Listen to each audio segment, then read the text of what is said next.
Trading Time with your host, John Rousseau.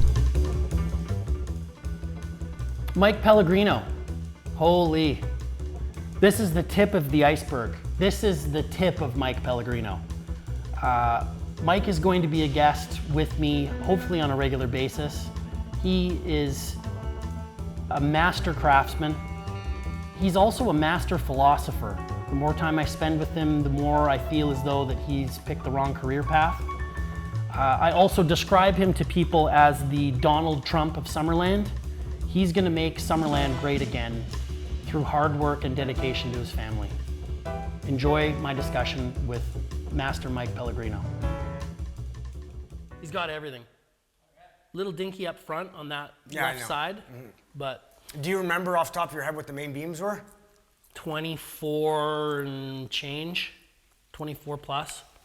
All the main beams on those animals are all, well, on that Triceratops, those are 26-inch main beams. Which one? The one in the middle. Yeah. Just big sweeping. But all the genetics in that area, Mike, like you take a look at the one on the left and then the one in the middle. I killed all of those deer off the same hillside within like a couple hundred yards of each other over the span of 5 seasons. And take a look at the genetics of the one on the left and the back G2, G. I see. And that's what he's gonna end up looking like in the middle. Now, that one on that side, I don't know, the genetics are a little different, but we've also seen those genetics in a couple of other deer that were killed on the same drainage that my stepdad killed and my mom's killed as well. My mom killed a fucking hog in this drainage. You know what? I wonder because just looking at those 3, where did you kill that one? I killed that one up here. You know, that was the best hunt of my life, that one. In Williams Lake, yep. The bucks that I kill up there, the majority of them all have the same box frame. Yeah, they do. And one thing I wondered was, is it because, and just hear me out, is it because we're hunting the same area and that area limits the frame of deer that can inhabit it by the fact that the timber is so thick? And because it's so thick, they can maneuver through that timber without being impeded on by brush, so that the deer that are in there are boxy, so they can move through this thick timber. Mm-hmm. Is that why we're killing the same frame deer in there? Mm-hmm. Or is it a genetic thing? Or is it because their grandfathers and great-grandfathers, they migrated into that area, and slowly over time, this frame has adjusted to survive in that area? Yes. You know what I'm saying? Or is it just the genetics of the deer that are migrating to that area to rut? You know what I mean? I often wonder, because if I told you I hunt my deer within like a 2-kilometer radius, the frames are always the same. You're never getting one like that. Nice, high, wide main beams that come up. All the main beams, they come out, straight up, never wider than 22 inches. Yep. You're not getting a variety of frame.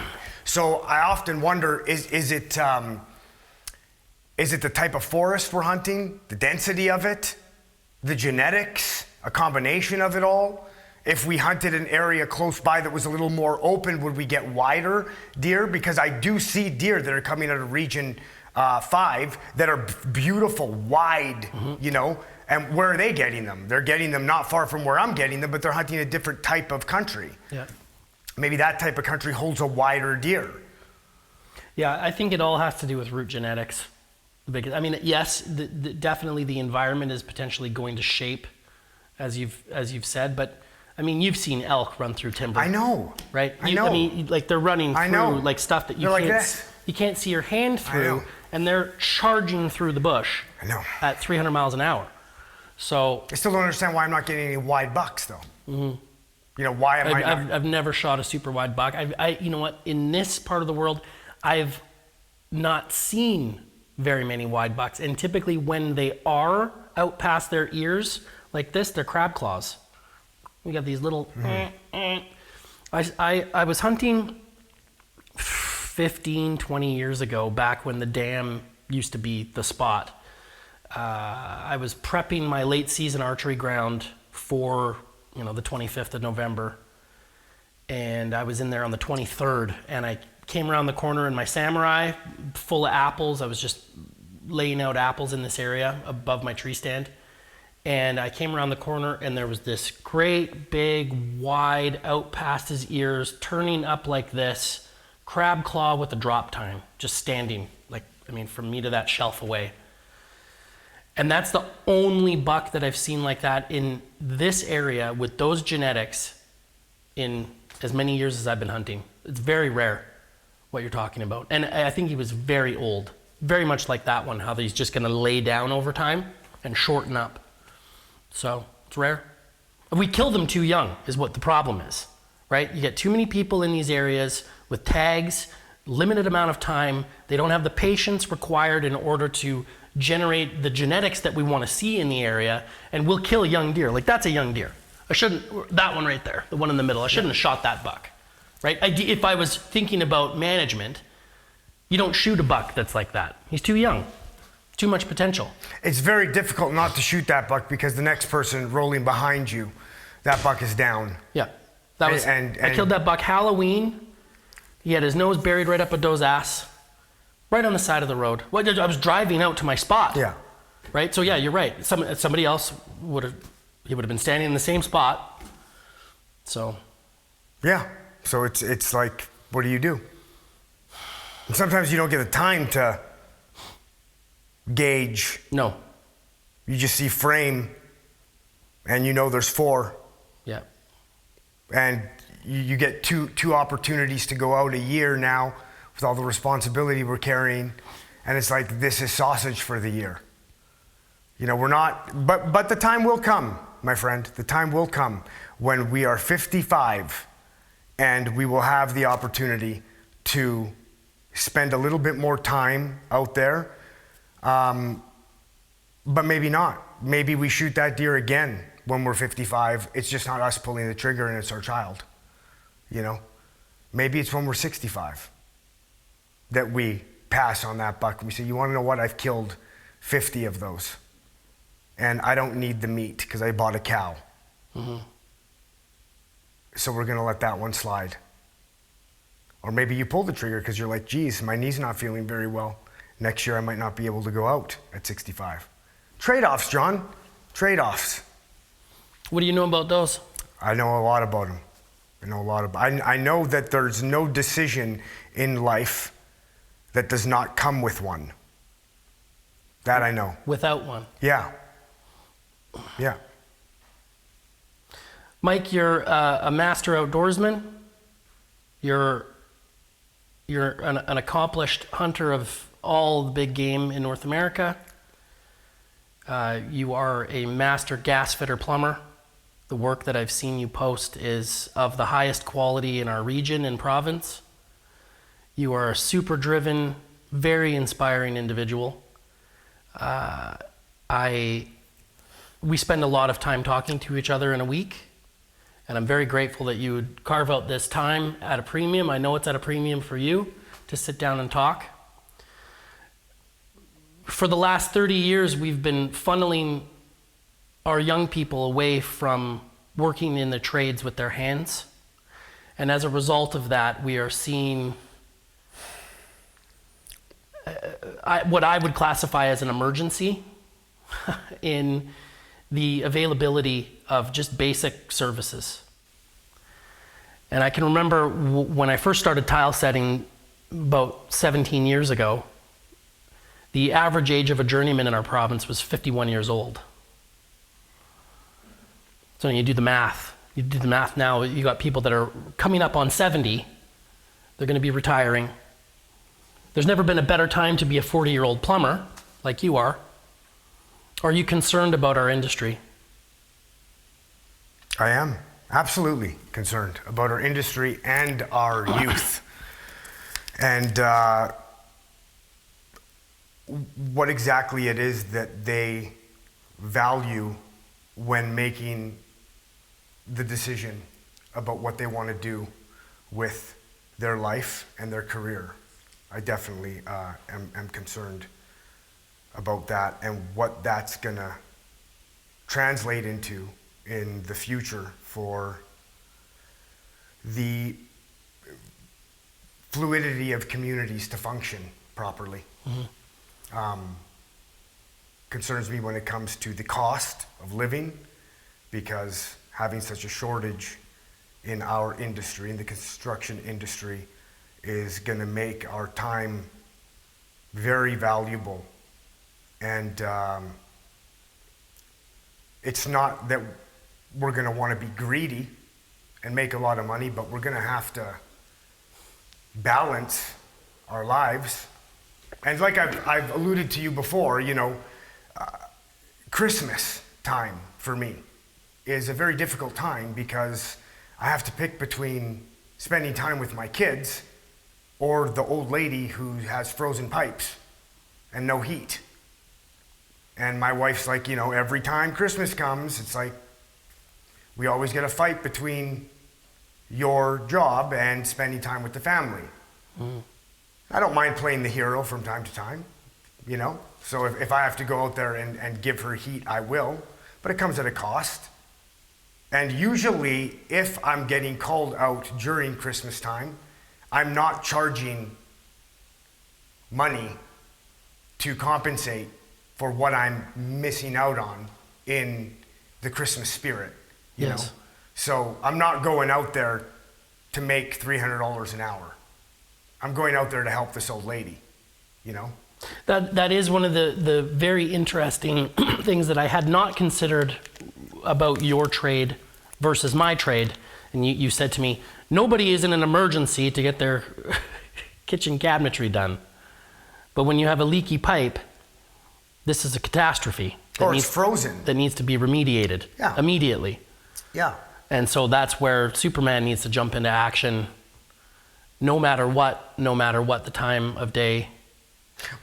You mobilize. You know, here is one thing that I think that is really overlooked when it comes to the value of trades. And I can only speak of my trade from my personal experience. I think a lot of these kids nowadays take for granted the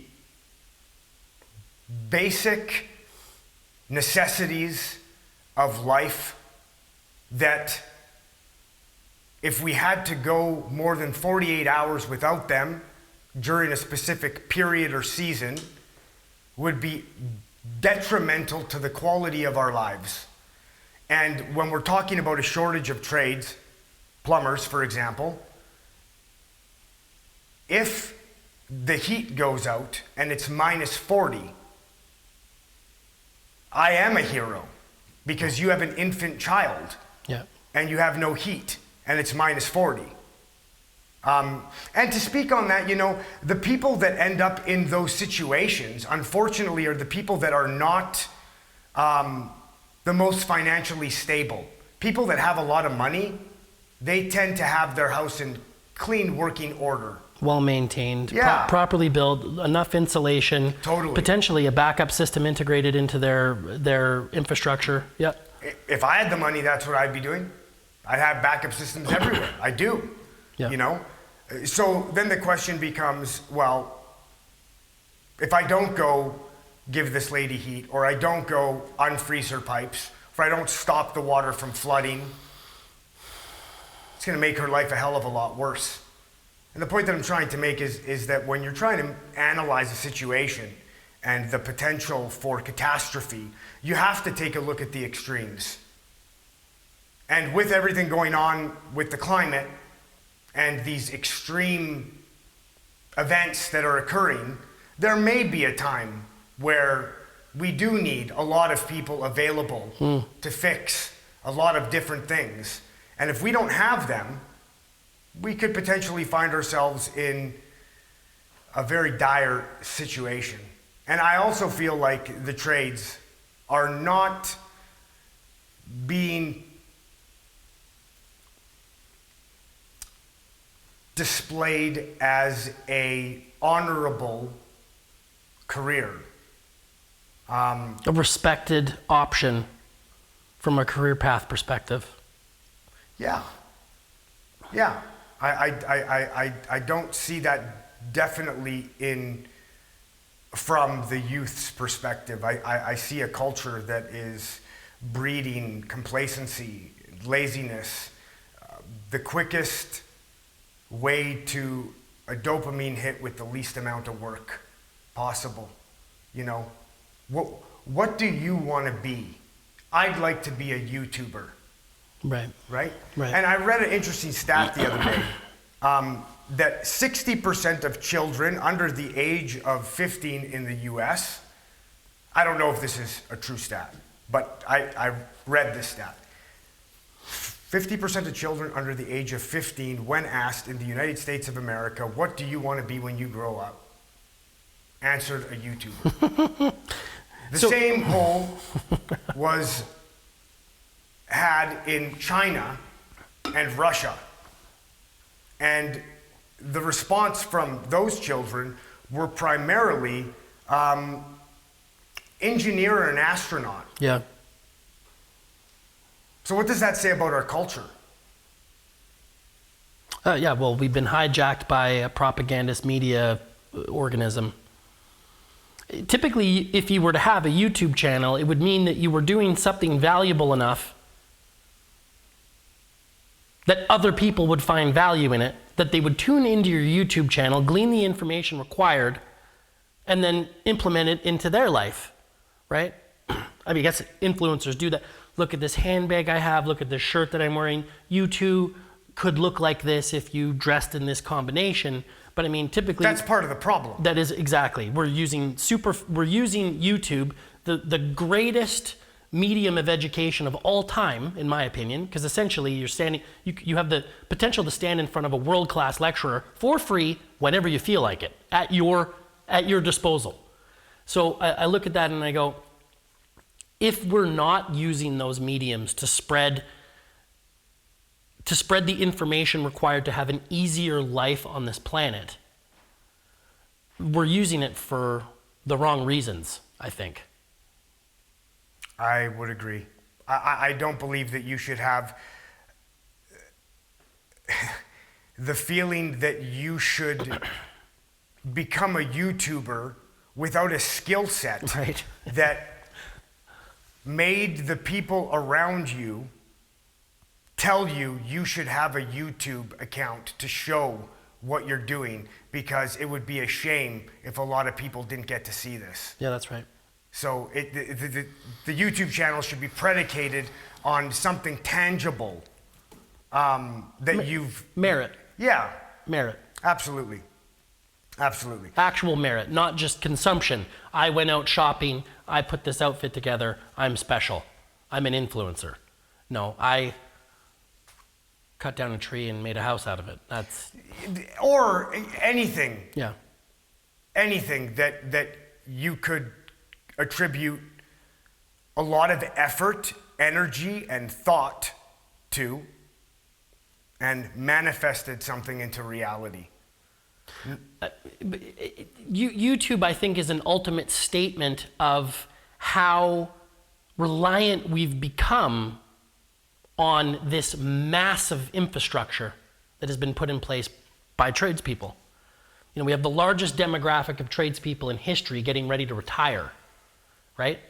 Well, who's maintaining all that infrastructure that you're describing, right? Those people.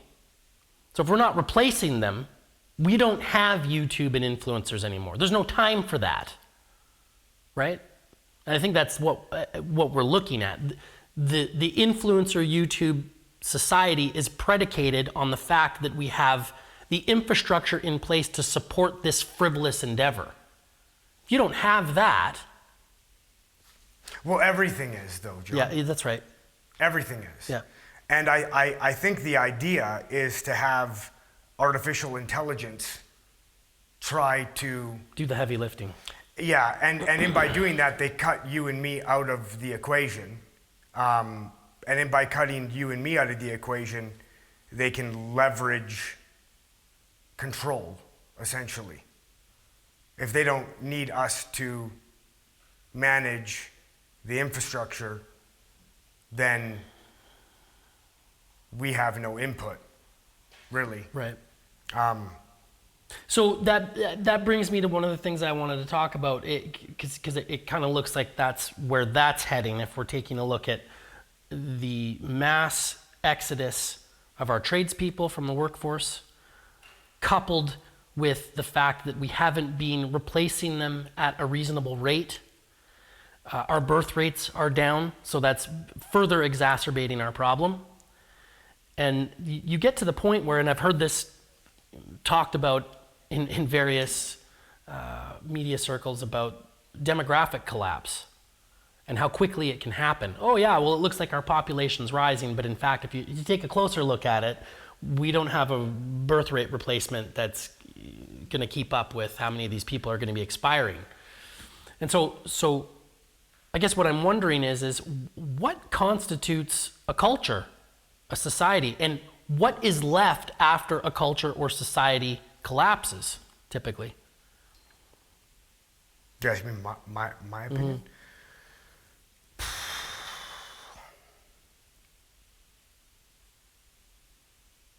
Well, if the past is a telltale sign of the future, I would say that what is left after a society does collapse is the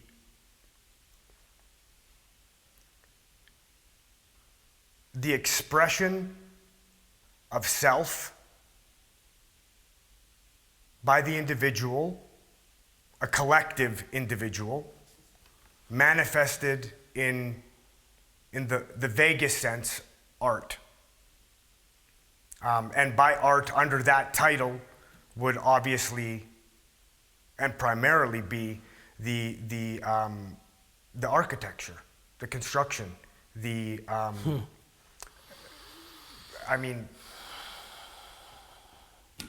pyramids would be an example. Number one. That would be the greatest example. I mean, if you want to go to Rome, we can go to Rome. You want to go to Greece, we can go to Greece. You want to go to China, we can go to China. All that's left is the created architecture and structure, which, when really examined, is an artistic expression of the individual, the collective individual of that time. You can learn a lot about them by looking at what they created. You could see what they valued. You could see what mattered to them at their core. Let me clarify that. When you take a look at the pyramids, you're like, wow, they were great engineers. I mean, this is fantastic. Look at this monolithic structure. Wow. But what would compel a civilization to put that level of effort into the design and creation of something that massive? It's not anything superficial. It's something deeply embedded in their faith. And you need faith in order to create something of that magnitude. And it's... we need faith. Faith, absolutely. Absolutely. There are a lot of meta rules that were instilled in that culture in order to generate that level of creation. And those meta rules were instilled over generations because it took generations to build them. Yeah. So from there, we can very easily come to the conclusion that there was a strong traditional family structure at that time, where you had parents instilling values in children that then went out and did the same things their parents did. And that's another thing. That's another thing. I don't want to jump around on subjects, but ultimately, the collapse of the family in Western society, I think, is a massive, massive problem. Yes. In today's day and age. And I could speak on this from experience because my dad's a plumber and I'm a plumber. And my child, I will instill in him that I would hope that he would become a plumber. And he's already showing interest in becoming a plumber. And I want him to take pride in the fact that he comes from a family of plumbers. It gives him a sense of identity, you know? Not only that, but I believe genetically, you know, my lineage comes from laborious work, and I'm designed for laborious work. I failed high school. Failed. Well, how so? I failed. That's what I mean. I mean, I cheated and failed through every single course that they put me through. I graduated with a 51% average because You graduated? I did graduate, yeah. Only because I was taken out of the classroom, put in another classroom, and that teacher loved me and basically pointed out the answers to the questions so that I would pass.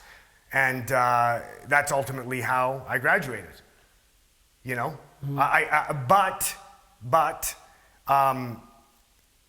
you put me on a construction site, you give me tools to use with my hands, you give me a vision and tell me to go manifest that into reality, and I can see things that the people that graduated with a 98% average can't see. Yeah. The sequence of how it's going to get done, you know?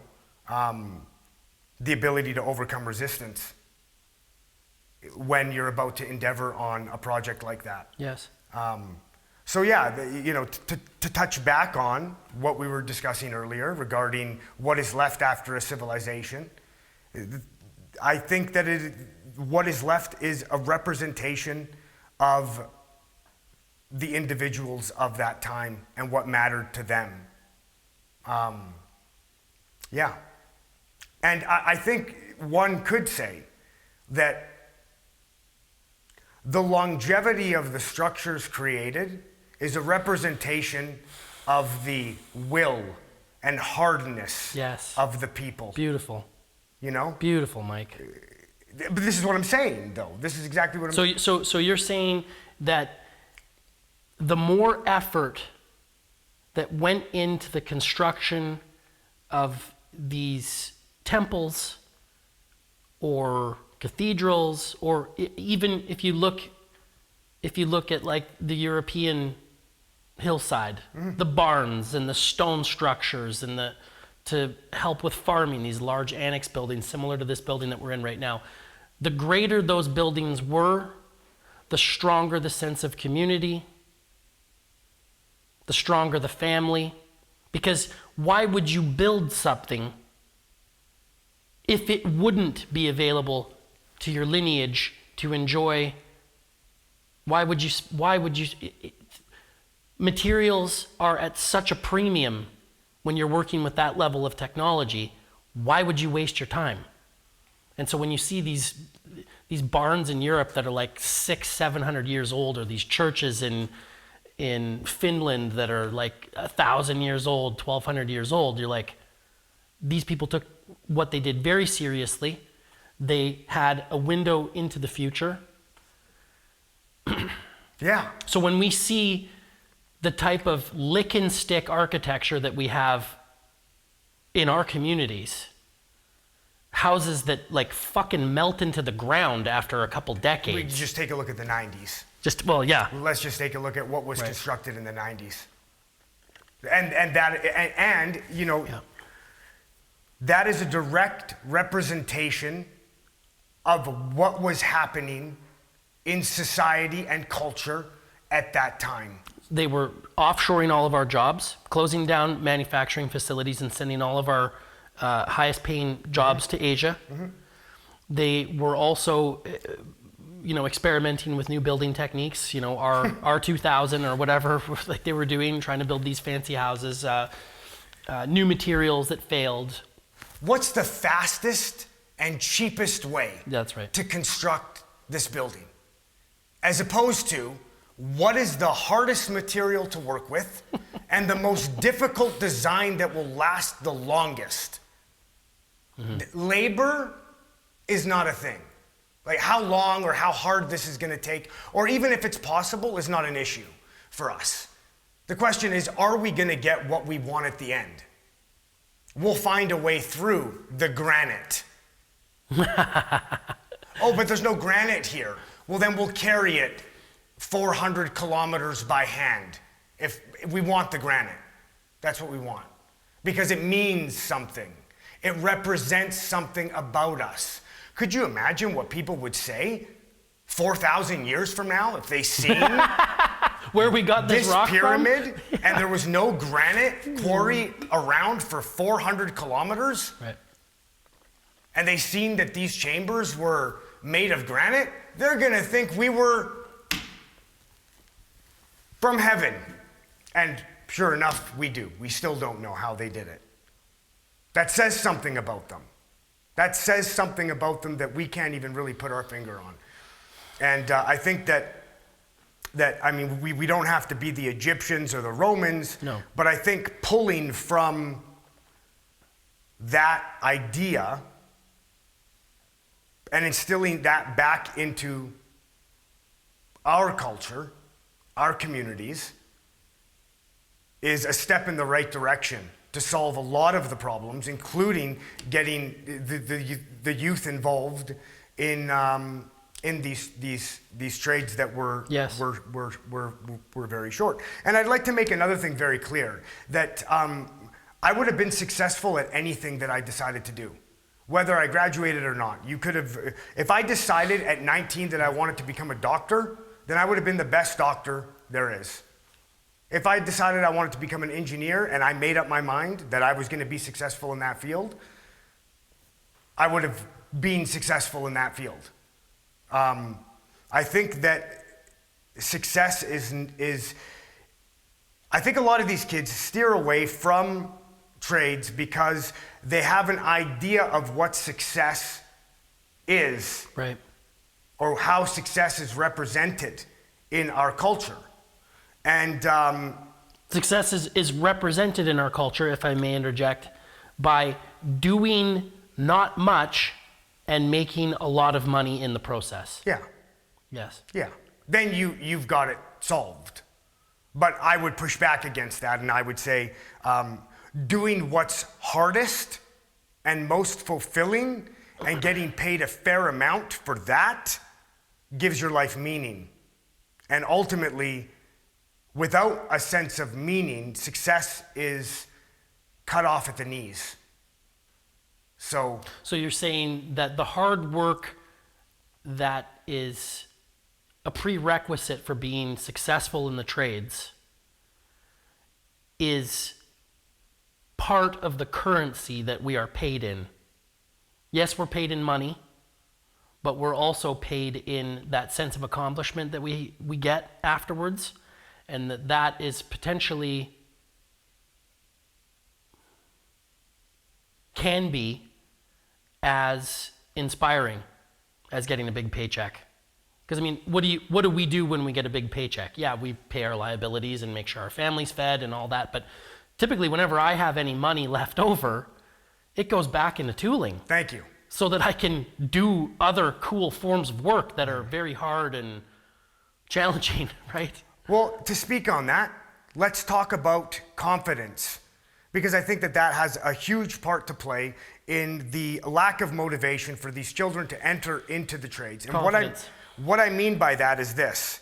The definition of confidence, for me, means how much can I do? That's what it means to me. What am I capable of? How self-reliant am I? How much can I take care of my family without depending on other people? So, one can be confident in their field of YouTubing. They know the ins and the outs of YouTubing. Mm-hmm.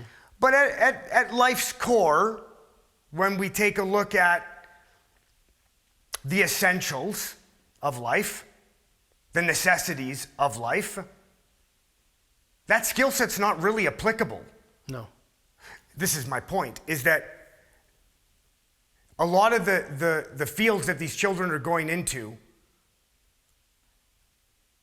are only allowing them to be effective as a byproduct of using something else. One could argue that in our field we need tools to do these things. That's true. But we can make tools. I know you can make tools. I make tools all the time. We make tools in the shop every day. We make tools. And there's a certain type of thinking you need in order to do that. Mm-hmm. Yes. The saying goes, a good carpenter never blames his tools because he's too busy making better ones. There you go. Right? That's a perfect example. Yes.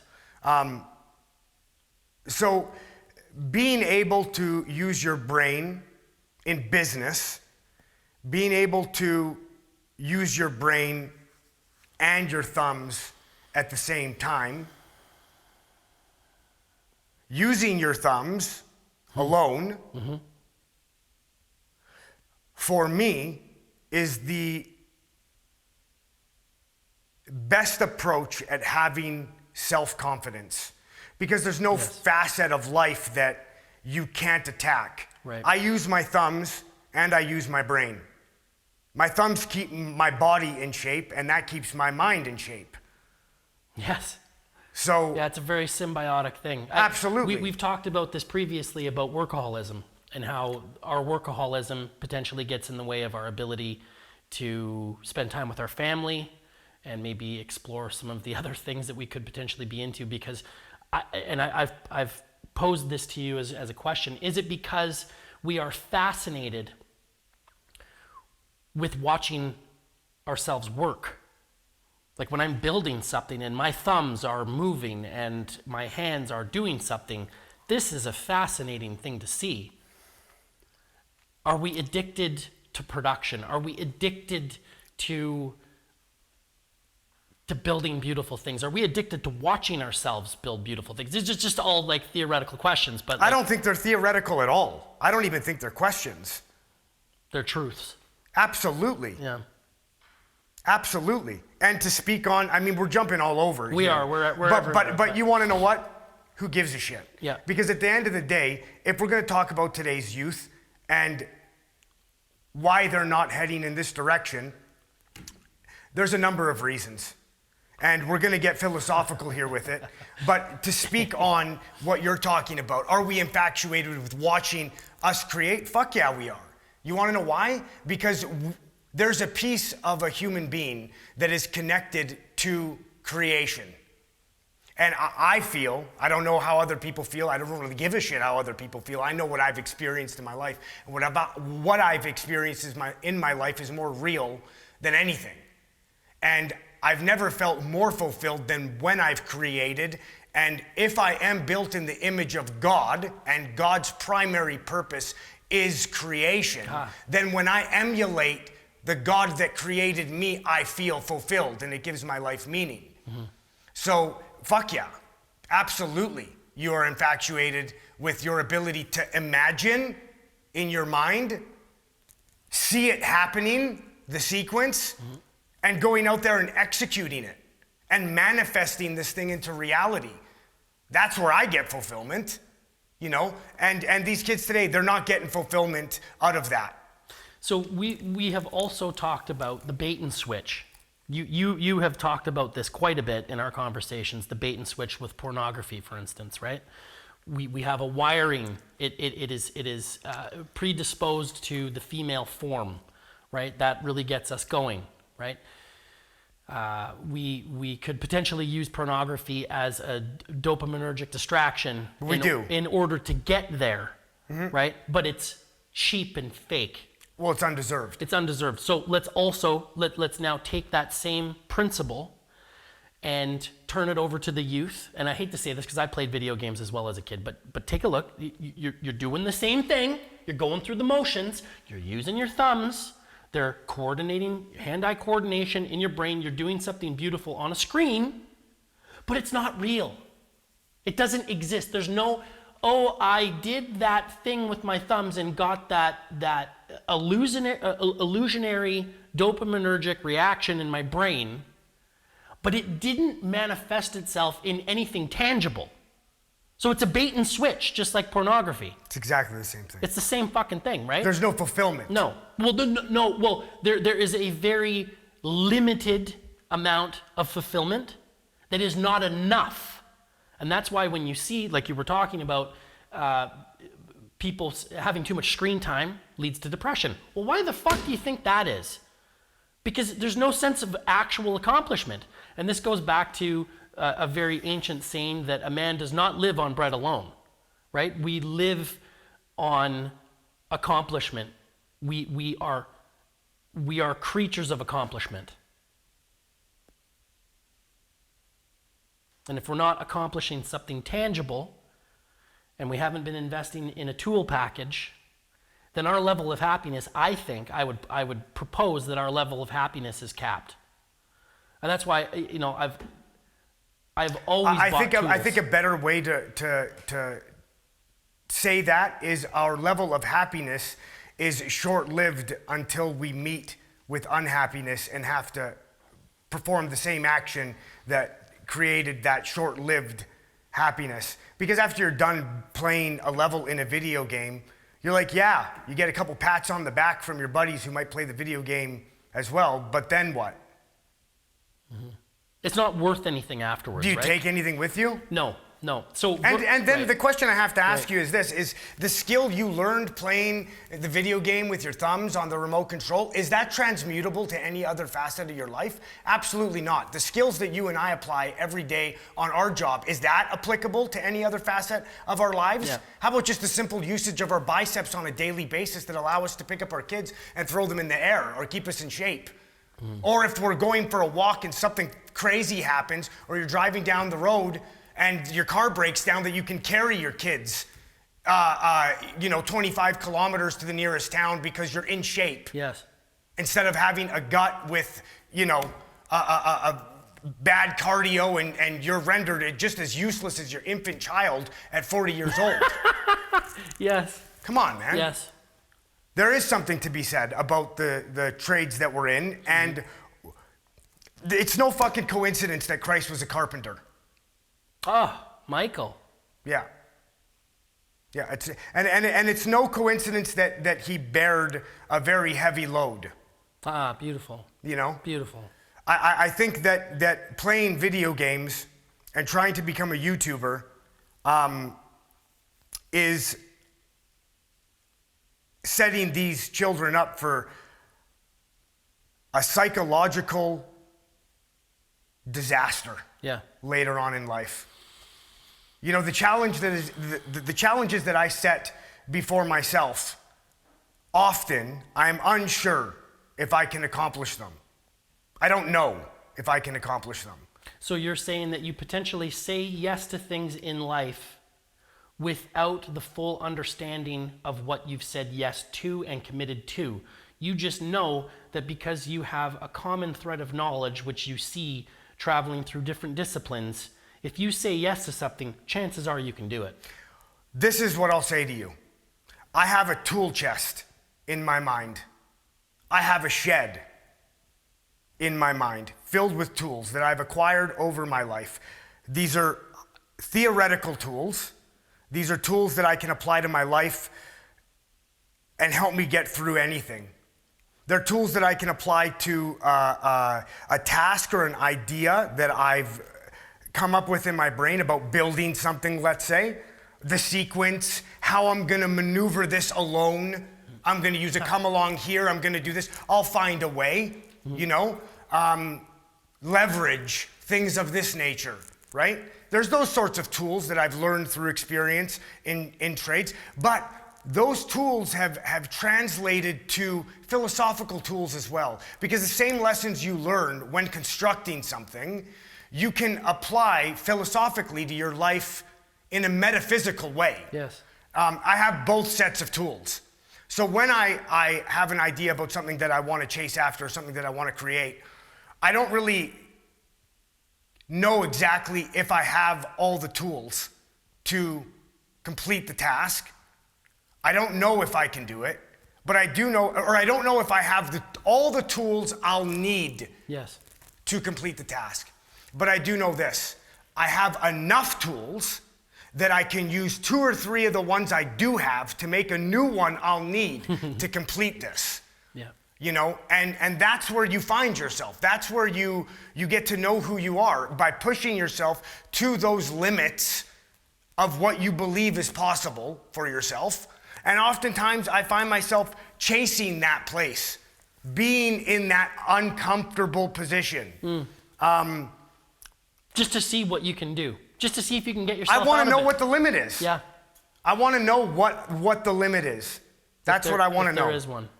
Well, there is one. Is there? Yeah, I've felt it. I felt it recently, and I pushed myself to the limit. And When you were running. yeah, when I was running. You're in the best shape of your life right now? Absolutely. Do you want to show the camera your abs? No, I don't. The abs are a byproduct of what's happened to my mind. Yeah. So your abs are a direct representation of your judgment. My entire structure is a representation of my mind, and what I can do with my body is a representation of the faculties of my mind. Because you can look like you're in shape. I see. You can look like you're in shape. You can be a gym jockey, but let's see what you can do with that. That's what I want to see. Right. I want to see where most people's gym effort ends. That's where I begin. Where they've said, "This is enough. I've overexerted myself today." That's where my training begins. I constantly seek to find that place where my mind is saying, "Stop. You've done enough. You've done enough. Stop." That's enough now. Yeah, that's enough now. And So- then I push past that. So, Mike, I've heard a good friend of mine gave me the definition of a Renaissance man. I'm not sure if you've heard this definition or not, but a Renaissance man is somebody who is good at everything he does and is not afraid to try new things. Mm-hmm. You would describe yourself as a Renaissance man. I would describe, pardon me, I'm sorry. I'm not going to give you the opportunity to tell me how good you are. I would describe you as a Renaissance man. I would say so, because I'm constantly looking to find those places of weakness in me, constantly. And I am hypercritical. From the outside looking in, people might say, "Oh, wow, you've done very well with your life," and people don't know my story or anything like that, or my background, what I come from, and what I've done in my life. We haven't really touched on any of that, but I don't feel very accomplished. And I think that part of being successful is never really feeling like you're successful. Right. That there's always an area that you could be improving on. And that's why when I train physically, I'm constantly trying to reach that place where my mind is saying, "You've done enough," and go past that, because it keeps me humble. It reminds me that there is a limit. And when my life ends, I want to be able to say, I gave it everything I got every single day, and there was nothing more that I could have done to be the best that I can be. And I think that a lot of fucking kids in today's day and age run away from taking responsibility for who they are. And to speak on the resistance subject, a lot of people avoid things that make them feel uncomfortable. That's really what I aim at. Because if you want to feel... Sorry, you aim at being uncomfortable. The goal is to be uncomfortable being uncomfortable. Yes. No, the goal is to feel comfortable being uncomfortable. Right. And the only way I know how to do that is by staying uncomfortable for as long as I can, so that being uncomfortable ultimately results in becoming... Becomes normal. Yeah. Yeah. That's how you push back against the tragedy of life. Because that's coming, whether you like it or not. You could play the facade. We could sit here in these chairs that you've made that are absolutely beautiful, and make the decor lovely, and for a moment we may enjoy this. But the tragedy of life is en route for you and me, and there are going to be times where it's gonna fucking suck. Inevitably. And you could try to forget that, but it's coming. And I guarantee you that today's youth, when it does come for them, will be very ill prepared for that time. Mike, yesterday I was struggling to, at the last minute, find somebody to cut my hair for this today. I was lucky enough to get into a barber in town who, upon further conversation, told me a bit about his life and what he did. He was in IT. It was very timely, this interaction that I had. He said, yeah, I was working in Calgary as an IT for a startup, in IT for a startup, and they were paying us shit wages. They wanted to pay us in shares. They wanted you to be an owner, essentially, with your labor. And he said there was no job security. And he said, I always wanted to just do something with my hands. He's like, so I went to barber school and I became a barber. And then after that happened, I left the city, the big city, and my wife's family has a farm on Dale Meadows Road down here, and we moved there and all these things. He said to me yesterday, Mike, he said we had to plant a tree and I had never dug a hole before. He said to me out loud that he had no skills. And I thought of how brave of a thing to say in front of somebody that shows up in dirty coveralls, stinking of work all day. And he was having this moment of confession. He's like, I didn't have any skills. And he says, I don't have any skills. He's like, I am not prepared to live on this farm that I'm going to be taking over from my father-in-law. But I'm really hoping that in the next couple of years I can figure some of these things out and get in front of it. And I was just like, fuck, I got to interview this guy. This is such an amazing story to see that realization, see that transition, see that he's been fucking tricked, right? The humility. Yeah, no, there was humility, big time. I was really impressed. And you want to know what? He wasn't afraid to tell himself the truth. He was not afraid to tell himself the truth. And by doing so, he created a baseline. Yeah. And from that baseline, he can begin to work his way up. But a lot of these people in today's world, especially today's youth, fool themselves into believing that they don't need that skill set. They lie to themselves. Right. That's for somebody else to take care of. Yeah. That infrastructure is for somebody else to maintain. Why would I want to do that? What's in that for me? Totally. Yeah.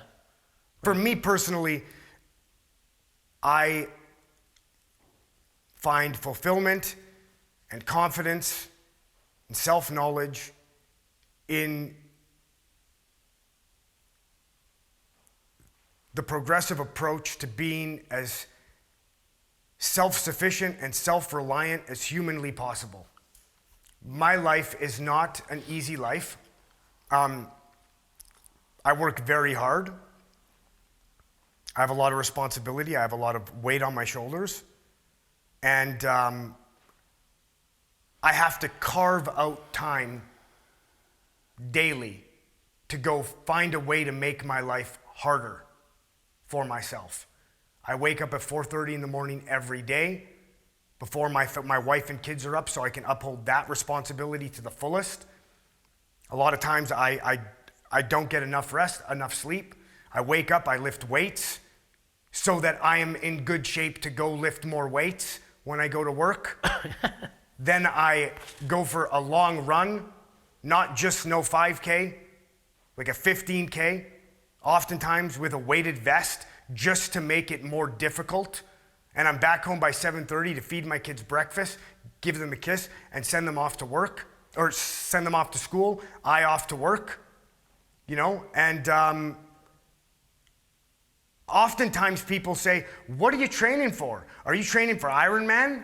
Why are you doing this? You need to relax. Why are you always so serious? Why is Mike so uptight? Everybody always says that to me. Why is he so uptight? Every day, everybody's always saying that. What are you training for? And I just look at What are you training for? Life. That's it. Life. So that somebody calls you up last minute and says, I need you to, we need to go on this sheep hunt together. You are at the drop of a hat ready to engage. That would be one example. That's not the example that I use in my life. That's not the reason why I'm doing it. That would be an example. Mm-hmm. But to speak on that, for my vacation, I fill up a backpack. I get dropped off in the middle of nowhere. And I live out of that backpack for 2 weeks. And I hunt sheep in some of the most treacherous terrain in the country. I execute on those sheep. I skin them. I debone them. I pack out their meat. Do you eat their liver on the trail? I eat everything, especially their heart. Those organs are filled with nutrients that you can't even begin to fathom. That's why those parts of the animal were so cherished by generations of old. Each individual would get this organ or that organ based on their level of merit, what they contributed, and the heart represents, not only does the heart represent life, but it's filled with nutrition that you can't get anywhere else. It's amazing to think about those animals, like this location that you're describing, the most remote, rugged locations on the continent in a lot of cases. And you take a look at what it is that they're eating. These little high quality lichen that grow on rock faces, and it's just so exotic. It's insane. It's so exotic. What also is insane is how vulnerable you feel when you're out there. Like, that's like the vulnerability that you feel when you're out there, and the quietness that you feel when you're out there is something that you can't really explain with words unless you've actually done it. You could put yourself there 1,000 times, but when that plane flies away and you hear the propellers go boop, boop, boop, boop, boop, boop, boop, and it's silent and it's just you now and what you got in your backpack, and you know, without the goal of the sheep, it's very easy to lose your mind out there. Like, you need to switch on immediately to like what the target is, and then start executing. And you just get into this zone where it's like autopilot, you know? Weakness, fear, grizzly bears, what if I break my leg sort of situations, they just don't exist. And the irony of it is that when I'm out there, feeling as vulnerable as I do when I am out there, that's when I feel the most alive. That's when I feel the most alive. That's when my senses are heightened to a point where you almost feel high. Mm-hmm. And you know, you think video games give you that? No, they don't. You need to go out there and actually do these things, and the real things that the video games are based off of. Yeah. Exploration and adventure and accomplishment, solving a riddle. Well, that's what the video game should be. It shouldn't be Zero Dark 30 or, you know, what's that other one where the hookers and you, what is that one called? Grand Theft. Grand Theft Auto, where you're drinking alcohol and dealing drugs, and, you know, I don't know what that's all about, but it's not healthy. No. I'll tell you that. It's definitely not healthy for the youth. And whatever satisfaction they're getting from completing a game like that is not really transmutable to the real world unless you're trying to cultivate a criminal. You know? Yeah. You know? So yeah. Unless you're trying to construct a criminal. Yeah. And I just don't. Do me a favor. I'll tell you what, I'll make you a deal. You do that. Mm-hmm. You become a YouTuber. Okay. Okay? And then let's just shut the power off. Let's shut the grid off with your YouTube skills and everything else that you got, whether you be, you know, I know a lot of these young kids, they want to do stock market and just easy money. Right. Let's do something as simple as cut the power off and see what happens. Because all of our electricians retired. Sure. We don't have anybody to maintain the grid. Yeah. This massive piece of infrastructure that we take for granted.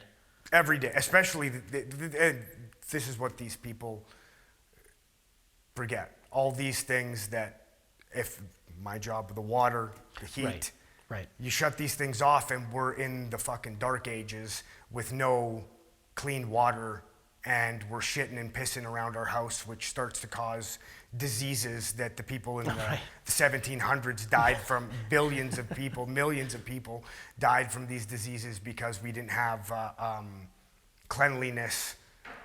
You know, the quality of our life and our ability to get where we are in civilization, in culture, our ability to expand our minds, to become intelligent creatures, to create these these devices that make our life easier have all come by way of having clean water and a system that allows us to get our shit and piss That's right. as far away from our house as possible. And the light, the light bulb, being able to control that is big too, because it gave us a lot more time to have dialogue.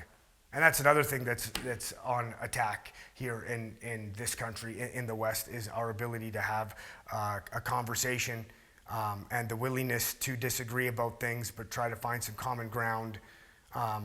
Everything's got to be politically correct, and I have to be worried about, offending you with my opinion. Right. Yeah. So again, if that's the sort of person we're breeding in today's culture, then let's just shut the power and the water off for a little bit and see what happens. Right. And we'll see which human is more adaptable.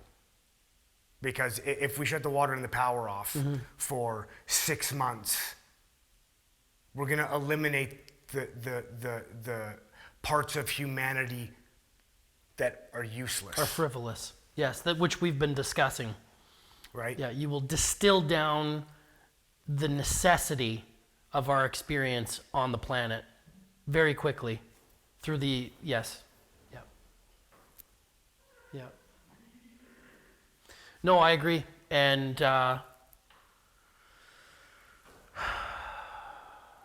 it's a scary time that we're in. But I'll tell you this, that you can rest assured that I will maintain the journey that I'm on and not be held back by social influences or culture or society, and I will be raising a family that values those things as well. Absolutely. Because the world needs more people like that. As you've alluded to, we're running out of them. Yeah. And if we do run out of them, it would be like, it would have the same impact as running out of water. Mm-hmm. Well, yeah, because I've heard a statistic that plumbers have saved more lives than doctors in the last 300 years for all of those reasons that you have alluded to. And then not only that, you take a look at a situation like what we have in British Columbia, where we're 93% hydroelectric for power generation. Well, that's a mixture of plumbing and electrical work, right? So you start running out of those people, that's our whole fucking province. Yeah. Right? It's everything. It's everything. Mm-hmm. It's fucking everything. Right? So I guess what I'm trying to bring some awareness to, just even if it's just from a community level, like just very small level, is we need to start promoting the trades big time, or we're fucked. Yeah. Big time. We're not fucked. We're not fucked. No, but our society as a whole will be fucked intergenerationally, right? Mm-hmm. That's what will ultimately happen. And if you want to look back to how we started this conversation regarding the Egyptians, and when they built something, they built it to last for generations. Then the investment into encouraging children to enter the trades would be equal to creating a structure that could last a long time, because we're going to need these people to have society function, no pun intended, in a fluid way. Mm-hmm. Without it, we're in trouble. Yeah. It's just a shortage of housing. There's a lot. They're bringing in all these immigrants, I got no problem with that. We got no houses for them. No. You know, we got no houses for them. So what, we bring in carpenters, we bring in plumbers and electricians, and then they build their housing? Is that what the plan is? Or like, who are we importing? Are we importing doctors and nurses and... We need all of them. We need every single one of them. We need all of them. Right, because we thought that it would be a good idea to tell kids to get into IT for the last 30 years. And just to put this into perspective, you know, I went to high school, I graduated 51% average. I had a friend that was very smart, honor roll, straight A's. She went on to become a doctor. And at 34 years old, I had already flipped 4 apartments and built my 3-plex that was worth $2 million, and she was $260,000 in the hole. Mm-hmm. Yeah, and we don't tell kids that, do we? So. No, we don't tell kids that not only right out of like grade 10, they'd take you into an apprenticeship program, and they do in this province. You get your apprenticeship over with by the time, you could potentially be 20 years old. 20 year-old journeyman. I was the youngest plumber ever recorded in British Columbia because I did my pre-apprenticeship program the first year that it had come out.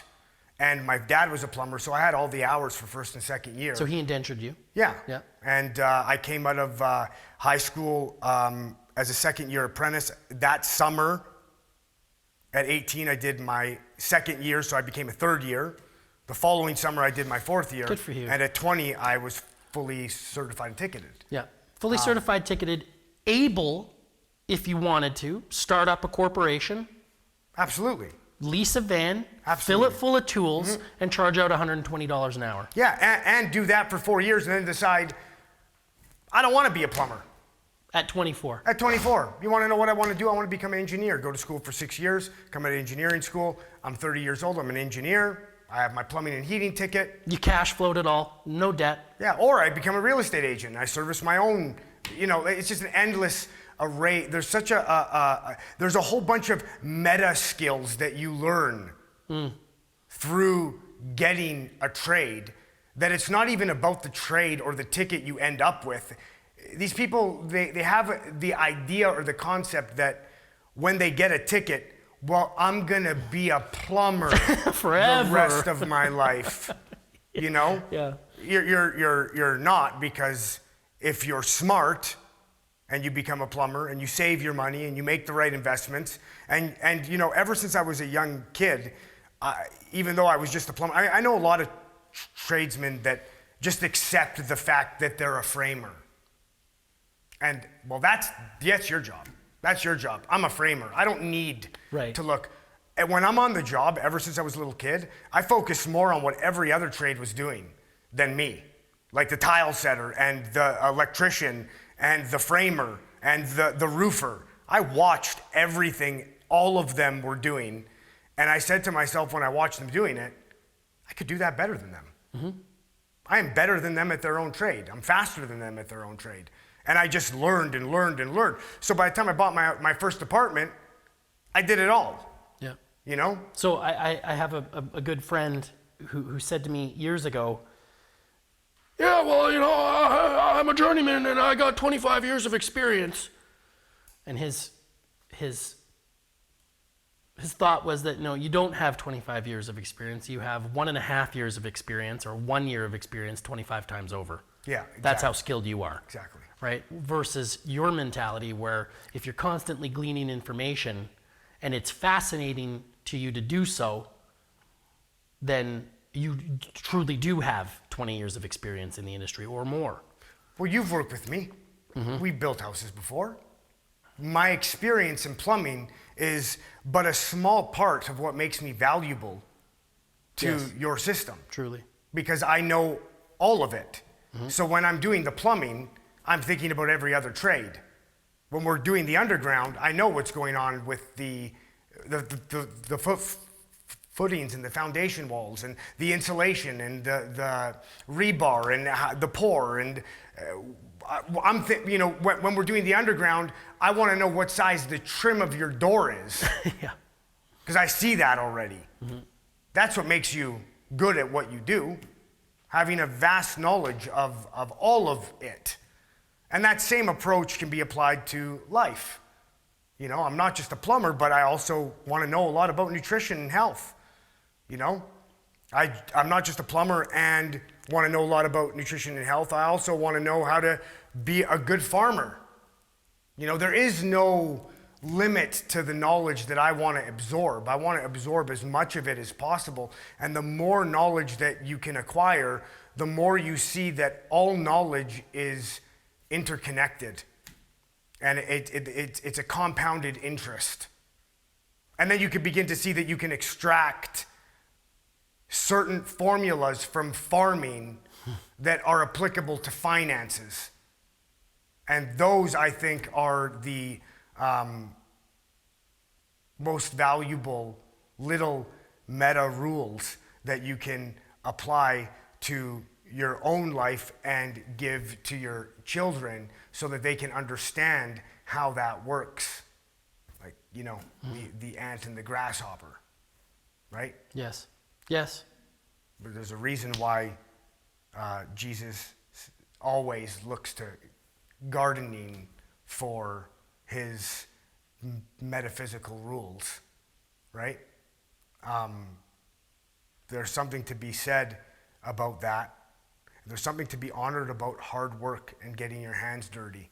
There's something I feel you can't learn if you're not willing to get your hands dirty at some point. And I think that your confidence as a man or a woman is limited to the degree that you are not capable to be self-sufficient.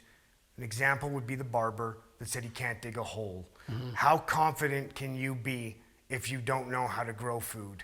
How confident can you be if you love meat but you can't bear to see blood?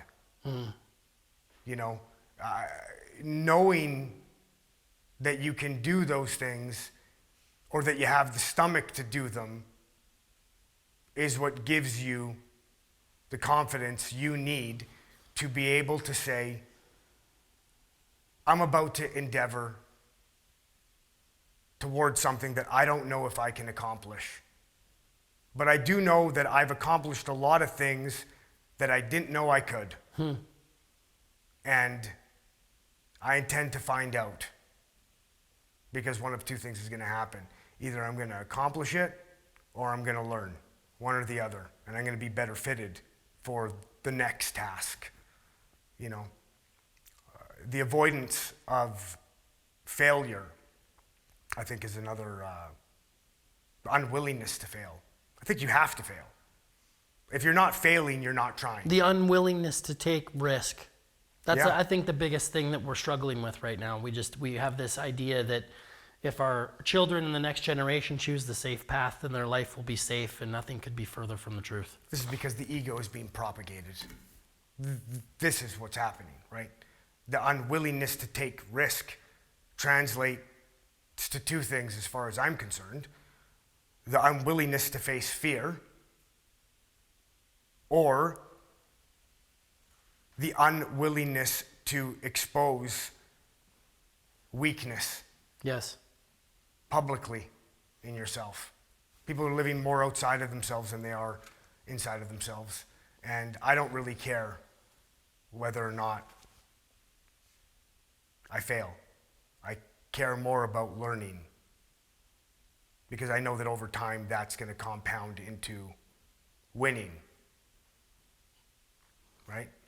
Mike, we could talk for hours. Yes, I we know can. you have to go. You've got a big day and a big drive ahead of you. I always appreciate talking to you. I love your energy and your dedication to your family, your business, and then ultimately the dedication that you have towards your family, business, and your clients, I think makes our community such a better place to be in, knowing that we have people that are as confident and responsible as you in it. And this is the message that I want to get out there, that hard work equals hard communities that are tough to beat. And you're definitely a column in this community. So I thank you, and we're very grateful to have you as a new Summerlandian. Thank you. Thank you. Thank you. And I look forward to building a community of resilience.